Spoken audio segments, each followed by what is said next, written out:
अस्सलाम वालेकुम स्टूडेंट्स, मेरा नाम नुमान खालिद है और आपको यूट्यूब के इस मुनफरद चैनल होम ऑफ अकाउंटेंसी पे खुश आमदीद कहते हैं। प्यारे बच्चों, हम इस प्लेलिस्ट के 14th लेक्चर की बात कर रहे हैं और ये सीरीज़ हमारे लिए बिजनेस टैक्सेशन या जिसको हम टैक्सेशन मैनेजमेंट का नाम देते हैं, जो Punjab university Sargodha, UOG, BZ, UGC, UF, अल्लामा इकबाल ओपन यूनिवर्सिटी और कंपटीशन के एग्ज़ाम के डिफरेंट लेवल के ऊपर अवेलेबल है। हम उसको oblige करने के लिए, उसके कोर्स को, सिलेबस को कवर करने के लिए ये बना रहे हैं।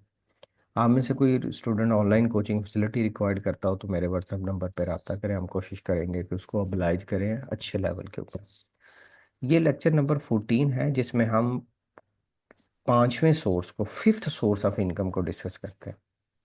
अच्छा बच्चों, इससे पहले हमने जो सोर्स ऑफ इनकम डिस्कस किए हैं उनमें से एक सैलरी है, उनमें से एक प्रॉपर्टी है, उनमें से एक इनकम फ्रॉम बिजनेस है, उनमें से एक हमारे पास कैपिटल गेन है और ये हमारा फिफ्थ सोर्स ऑफ इनकम है।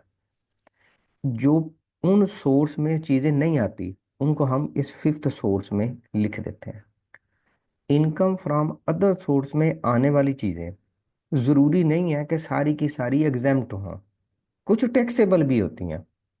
वैसे मोस्टली चीज़ें इसमें एग्जाम्प्ट हमने डिस्कस की हैं इससे पहले। ऑलरेडी हमारे पास जो चीज़ें आया था उनमें से हमने एग्रीकल्चर इनकम को डिस्कस किया है, बल्कि उसका एक पूरा थेरी का पॉइंट्स है 20 नंबर का। तो अगर आपने वो थेरी का लेक्चर नहीं किया तो मैं आपको कहूँगा कि आप इस लेक्चर की डिस्क्रिप्शन में जाएं, वहाँ पे इनकम टैक्स थेरी के नाम से एक पूरी प्ले लिस्ट है। उस प्ले लिस्ट में जितने भी इनकम फ्रॉम सैलरी से मुतल्लिका थेरी के पॉइंट्स हैं वो इम्पोर्टेंट, वो डिस्कस किए गए हैं। ख़ास तौर पर अगर आप business taxation Punjab university Sargodha या गुजरात यूनिवर्सिटी या GCU फैसलाबाद या ओपन यूनिवर्सिटी को देख रहे हैं तो इनकम टैक्स अथॉरिटीज़ के नाम से 4 क्वेश्चन है। उन 4 में से एक क्वेश्चन ज़रूर आना है। एक डेफिनेशन लाजमी आनी है इनकम की, एक डेफिनेशन आनी है सेल की, एक अथॉरिटी और दो न्यूमेरिकल। तो वो जो 4 अथॉरिटीज़ हैं उनके लेक्चर भी आप वहाँ से देखें। अगर आपको नहीं अवेलेबल हो रहे तो आप मेरे व्हाट्सअप नंबर पर रब्ता करें। इन लेक्चर्स के नोट्स आपको फ्री ऑफ कॉस्ट चाहिए तब भी रब्ता करें। अच्छा बच्चों, एक तो हमने फॉर्मेट पहले प्रिपेयर किया हुआ है, वो अक्सर हम जिक्र करते रहते हैं कि जी आप फॉर्मेट मुझसे ले लें। अगर आपके पास वो फॉर्मेट अवेलेबल है तो आप उसका प्रिंट करवा लें। इनकम टैक्स का फॉर्मेट, इनकम टैक्स न्यूमेरिकल का फॉर्मेट, तो आप उसको यूटिलाइज कर लें। अदरवाइज आप यहाँ से देख लें। आने वाले 6 या 7 लेक्चर के बाद हम सेल टैक्स पे कन्वर्ट हो चुके होंगे। हम अपने सेल टैक्स के न्यूमेरिकल्स को डिस्कस कर रहे होंगे और सेल टैक्स के न्यूमेरिकल के साथ साथ ही हम सेल टैक्स की जो डेफिनेशंस हैं उनको भी कवर करेंगे। सेल टैक्स के भी ऑलमोस्ट आपके पास 15 के करीब लेक्चर्स आएंगे। उसमें आपका सेल टैक्स की डेफिनेशन और सेल टैक्स का न्यूमेरिकल कवर हो जाएगा। अच्छा बच्चों, बात करते हैं हम आज के दिन में इनकम फ्रॉम अदर सोर्सेज की, कि हमारे पास इनकम फ्रॉम अदर सोर्सेज में जो फेमस फेमस पॉइंट्स हैं वो कौन कौन से आएंगे, उनके बिहाइंड क्या लॉजिक है और उसका क्या ट्रीटमेंट है। बाज़ औक़ात एग्जामिनर थ्योरी का भी एक पॉइंट पूछ लेता है। अगर आप टर्म सिस्टम में हैं, सेमेस्टर सिस्टम में हैं और आप सेमेस्टर सिस्टम के मुताबिक इनकम टैक्स को प्रिपेयर कर रहे हैं, तो एक दफ़ा क्वेश्चन आ गया था कि आप इनकम फ्रॉम अदर सोर्सेज के कोई से 10 पॉइंट बताएं जो आपके एग्जाम्प्ट और टैक्सेबल है। अच्छा, इनकम फ्रॉम अदर सोर्सेज ये सेक्शन 39 है। अमूमन इसमें एग्रीकल्चर इनकम आएगा तो ये एग्जाम्प्ट होगा। अच्छा, इसमें सेकंड पॉइंट मैंने लिखा हुआ है एनी गिफ्ट या present receive. Gift from mother जो है और गिफ्ट फ्रॉम प्रेसिडेंट जो है वो एग्जाम्प्ट होगा, लेकिन gift from chief minister, gift from prime minister, gift from brother, gift from father, वो आपके लिए टैक्सेबल होगा। Gain on sale of residential furniture या फिर पर्सनल कार एग्जाम्प्ट होगा। Insurance money receive on maturity policy exempt होगा। Amount receive from abroad, आपके भाई बहन कजन अब्बू या जिस किसी ने भी जो बाहर रहता है उसने आपको पैसे भेजे, एग्जाम्प्ट होगा। Cash award medal granted by president of Pakistan, Pakistan का जो प्रेसिडेंट है वो दे, वो एग्जाम्प्ट है। गवर्नर दे वो टैक्सेबल है। चीफ मिनिस्टर दे टैक्सेबल है। प्राइम मिनिस्टर दे टैक्सेबल है। Scholarship receive from HEC higher education commission exempt है। इनकैशमेंट ऑफ डिफेंस और अदर डिपॉजिट सर्टिफिकेट ये भी एग्जाम्ट है।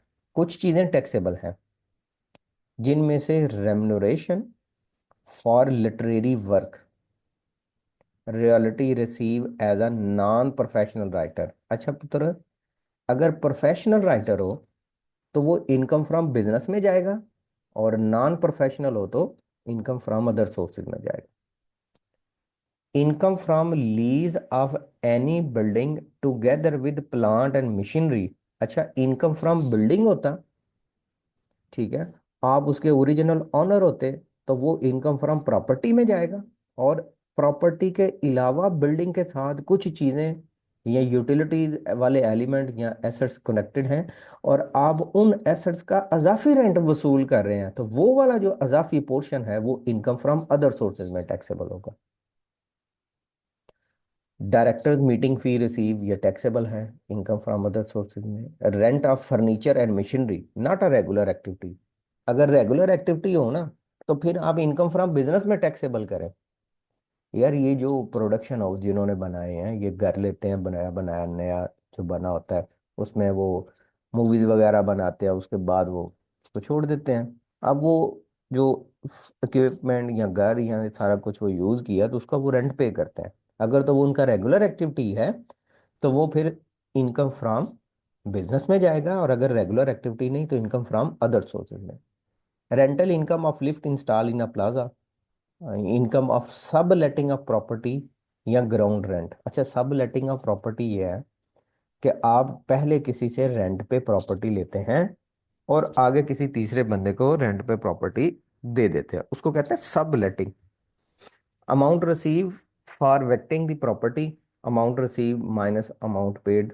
अच्छा, ये होता है कि आपने किसी से प्रॉपर्टी वक़्त से पहले खाली करवा ली है, तो उसके अगेंस्ट जो आपको बेनिफिट हुआ है उसको आप यहाँ पे डील करेंगे। इसको हम इनकम फ्रॉम प्रॉपर्टी के एक न्यूमेरिकल क्वेश्चन में से भी डिस्कस करेंगे। बहरहाल अभी के लिए हमारे लिए इनकम फ्रॉम सोर्सेज के जो प्रोमिनेंट पॉइंट्स हैं जो बार बार रिपीटेड आते हैं वो यही है। इनको आप जरा ध्यान से देख लीजिएगा। अभी शायद आपके लिए इतना स्थेटिक्स या मज़ेदार काम ना हो, लेकिन क्योंकि जब ये हम इसको रिपीटेड बेस के ऊपर प्रैक्टिकल प्रॉब्लम में से करेंगे तो ये ज़रा आपके पास ज़्यादा अट्रैक्टिव होगा। अच्छा बच्चों, यहाँ पे थोड़ा सा मैं मज़ीद डिस्कस करना चाहूँगा कि हम जो न्यूमेरिकल अभी तक बार बार डिस्कस करते रहे हैं, तो उसमें आपने पांचों सोर्स को, इनकम फ्रॉम सैलरी को जिसका सेक्शन आपके पास होता है 12, इनकम फ्रॉम प्रॉपर्टी जिसका सेक्शन होता है आपके पास 15, देन इनकम फ्रॉम बिजनेस जिसका सेक्शन आपके पास होता है 18, और उसके बाद जी आपके पास आता है कैपिटल गेन, और कैपिटल गेन का सेक्शन है 37। Then income from other sources जिसको आज हमने डिस्कस किया, और इसका सेक्शन है 39। यहाँ तक जो आप इनकम कैलकुलेट कर चुके होंगे प्यारे बच्चों, उसको आप नाम देंगे टोटल इनकम का। क्या नाम देंगे? टोटल इनकम का। ये प्रोमिनेंट पॉइंट्स हैं। अच्छा, ऐसा करता हूँ मैं इसको, हाँ बल्कि ये चलो यार ऐसे कर लेते हैं। टोटल इनकम, जब कोई भी पर्सन है उसकी टोटल इनकम आप कैलकुलेट कर चुके होते हैं तो उसमें से आपने तीन चीजें, कितनी चीजें बच्चों? तीन चीजें वो आपने लेस करनी है। इसको बोलते हैं अलाउएबल डिडक्शंस। ये जो अलाउएबल डिडक्शन है, इनमें से एक ज़कात पेड अंडर ज़कात एंड उशर ऑर्डिनेंस आता है। मीन्स के जब हम ज़कात पे करते हैं ज़कात एंड उशर ऑर्डिनेंस के मुताबिक। दूसरा, payment to worker welfare fund या फिर वर्कर पार्टिसिपेशन फंड भी इसको नाम देते हैं, वो हम लिखते हैं। ये जरा इसको दुरुस्त कर लेते हैं। हाँ जी, जी, अच्छा जी, अच्छा। देन हम बात करते हैं कि ये जो payment to worker welfare fund है ना बेटा, ये हमारे पास या तो एक्चुअल अमाउंट हम माइनस कर सकते हैं, या 50% ऑफ टोटल इनकम कर सकते हैं, और एक इसके ऊपर अपर कैप है, वो है 20 लाख का। मीन्स के कोई भी पर्सन ये जो वर्कर वेलफेयर फंड है ना, उसकी पेमेंट के इवज मैक्सिमम बेनिफिट्स 20 लाख का ले सकता है, या 50% ऑफ टोटल इनकम हम कंसीडर करते हैं, या फिर एक्चुअल अमाउंट। जो अमाउंट क्वेश्चन में मेंशन होगी वो हम डील करेंगे। बहरहाल ये 3 पॉइंट्स आपने याद रख लेने हैं। इन 3 पॉइंट्स के मुताबिक आपने टोटल इनकम में से इन चीज़ों को माइनस कर देना है। अच्छा जी बच्चे, अब हम बात करते हैं अपने पास कुछ और पॉइंट्स की, तीसरे पॉइंट्स की। तीसरा पॉइंट है बेटा जी कि हमारे पास क्वेश्चन में ये चीज़ को भी करेक्ट कर लेते हैं। हाँ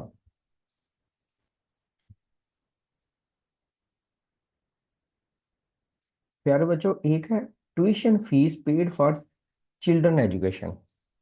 ये ट्यूशन फीस का पॉइंट तभी होगा अगर टोटल इनकम 15 लाख से कम हो।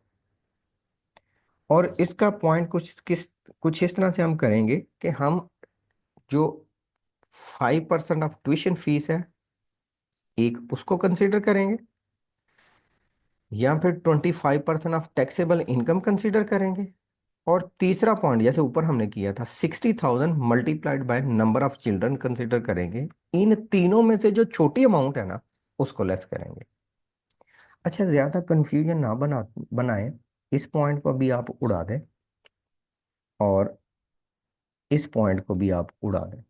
सिर्फ आप याद ये रखें कि जब 5 सोर्स से इनकम आ जाए, उसमें से 3 चीज़ें लेस करते हैं, और इन 3 चीज़ों को लेस करने के बाद जो अमाउंट आती है, उसको आप नाम दीजिएगा एक्चुअल इनकम का। अगर क्वेश्चन में ये 3 चीज़ें मौजूद नहीं हैं, तो यही टोटल इनकम भी है और यही एक्चुअल इनकम भी है। लेकिन क्योंकि अभी मौजूद है तो हम ऐसा नहीं करेंगे। जब आप एक्चुअल इनकम को लिख लें तो उसके बाद आप ऐड करेंगे share from association of person, के जो हमारे पास पार्टनरशिप्स है, उसके ज़रिए जो आपको प्रॉफिट वसूल हुआ, उसको आपने यहाँ पे डील कर देना है। इस सारे को ना आपके पास एग्जामिनर एओपी के तौर पर भी कह देगा। बच्चों याद रहे कि अगर कभी लॉस फ्रॉम एओपी आए तो उसको डील नहीं करना। और जब आप share from association of person add कर लें, इसको ऐड करने का मकसद ये होता है कि आप हाई स्लैब रेट में चले जाएं। हाई स्लैब रेट से मुराद कि आप हायर टैक्स की तरफ चले जाएं। जैसा कि हमने जब प्रॉब्लम नंबर 1 किया था, या इस प्लेलिस्ट में लेक्चर नंबर 6 किया था या 7 किया था, तो डिफरेंट स्लैब्स रेट आई थी। इस share from association of person को सिर्फ ऐड करने का मकसद ये होता है कि आप हायर रेट की तरफ चले जाएं। अच्छा बच्चों, अब हम बात करते हैं कि जब हम शेयर फ्रॉम एओपी ऐड कर चुके होंगे, तो फिर हम जो वैल्यू कैलकुलेट करेंगे उसको हम नाम देंगे टोटल टैक्सेबल इनकम का। तो ये हमारे पास आ जाता है जी टोटल टैक्सेबल इनकम, और इसके बाद हम टैक्स कैलकुलेट करते हैं। तो टोटल इनकम के बाद हम मजीद 2 स्टेप्स करते हैं, एक डिडक्शन का और एक शेयर फ्रॉम एओपी का। ले बच्चों, आज का हमारा लेक्चर इतना था। इंशाल्लाह हाजिर होंगे एक नए लेक्चर में, और उसमें बेटा जी हम डिस्कस करने जा रहे हैं कि हम अपने पास जब टोटल टैक्सेबल इनकम कैलकुलेट कर लेते हैं, तो उसके बाद हम कौन से 10 स्टेप्स हैं जिनको हम फॉलो करेंगे, और उनकी बेस के ऊपर हम कैलकुलेशन जो है वो परफॉर्म करेंगे। हाजिर होते हैं उस लेक्चर में, और उस लेक्चर के बाद हम इंशाल्लाह अपने पास कुछ मज़ीद पॉइंट्स डिस्कस नहीं करेंगे। हम ऑलमोस्ट न्यूमेरिकल को कंप्लीट कर चुके होंगे।